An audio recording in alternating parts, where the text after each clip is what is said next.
நான் அப்போ தீப்பெட்டி வேலை செஞ்சேன்னு சொன்னேன் இல்லைங்களா? அது வந்து இப்போ இருக்கிற தீப்பெட்டி மாரி அப்போ இருக்காது. இது எல்லாமே வந்து அட்டையில இருக்கு. அப்போ வந்து அட்டை இல்ல.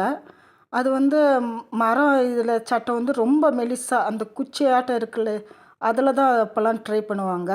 இத மேல் பாக்ஸு இந்த அகலமாவும் இந்த பக்கம் அந்த தீ பத்துறதெல்லாம் அத பட்டையா இருக்கும். அந்த இது மரத்தினால செஞ்சது தான். அது அவ்வளோ மெலிசா இந்த அட்டை சைஸில தான் சீவி இருப்பாங்க. அத வந்து நம்ப தண்ணீல ஊற போட்டு, அதுக்கப்புறமா கொஞ்ச நேரம் கழிச்சு நம்ப எடுத்து அத காய வச்சு, அதுக்கப்புறமா அந்த மேலே எந்த கலர் பேப்பர் வருதோ, அத பச போட்டு இந்த ஃபுல் பெட்டியிலும் நம்ப ஒட்டணும். ஸோ அந்த வேலை செஞ்சவங்களுக்கு நான் சொன்னது புரியும். உள்ள இருக்கிற பாக்ஸும் அந்த மாரி தான். இது வந்து மேல் பாக்ஸ் தனியா ஒருத்தர்கிட்ட குடுப்பாங்க. அந்த உள்ள இருக்கிற பாக்ஸ் வந்து 2மே ஒரே இதில தரமாட்டாங்க அப்பல்லாம். இந்த பாக்ஸும் அந்த மாரி தான். அந்த அந்த பாக்ஸ் மாரி வரதுக்கு அங்கங்க கோடு இருக்கும். அது வந்து அந்த இதில நாம்ப தண்ணீல ஊற போட்டா தான் அத மடக்க முடியும். இல்லன்னா அது உடைஞ்சு உடைஞ்சு போயிடும். அதெல்லாம் வேஸ்ட் பண்ணக்கூடாது. அவங்க எடை போட்டு எண்ணி இந்த மாரி தான் ஒரு கட்டுல குடுப்பாங்க. நாம்ப அப்படியே அத வந்து தண்ணீல ஊற போட்டு ரொம்ப நேரம் ஊறிட்டாக்கா, அந்த பேப்பர்ல நம்ம பச போட்டு இந்த மாரி அந்த இப்போ ஒயிட் கலர் பேப்பர் இருக்குல்ல, அப்போலாம் வந்து ப்ளூவு இந்த மாரி ரோஸ் கலர் பேப்பர் இருக்கும். அது ஒட்டாது. அது அப்படியே ஈரப்பதமா இருக்கும். காயவே ரொம்ப லேட் ஆகும். ஃபஸ்ட்டு அதில் ஒட்டவே ஒட்டாது. அந்த மாரி அதெல்லாம் பார்த்து தான் பண்ணணும். கொஞ்சம் நேரம் ஊற வச்சுட்டு, அத எடுத்து காய வச்சு, அந்த மேல் பேப்பர வந்து நாம்ப பச போட்டு நல்லா ஒட்டணும்.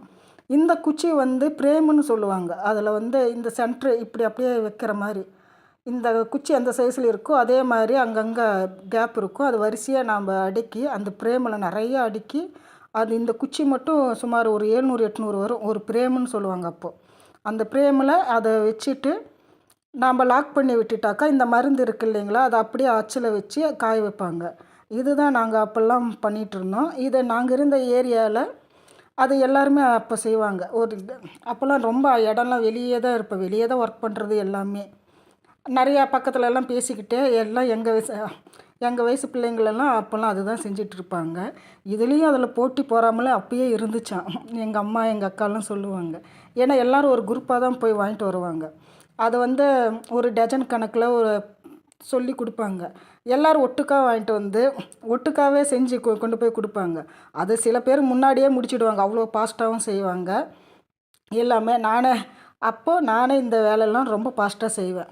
எங்க அம்மா சொல்லியிருக்காங்க. அந்த மேல் பாக்ஸ் இதெல்லாம் நான் தான் பண்ணுவேன். இதில குடுக்குற அந்த பச இருக்கு பார்த்தீங்களா? அது அவ்வளோ ஸ்மெல்லு வரும். அது இப்போ நெனச்சாலும் எனக்கு அந்த ஸ்மெல்லோட இது தெரியுது. ஒரு ஸ்மெல்லு வரும். அது எதுவுமே சாப்பிட முடியாது.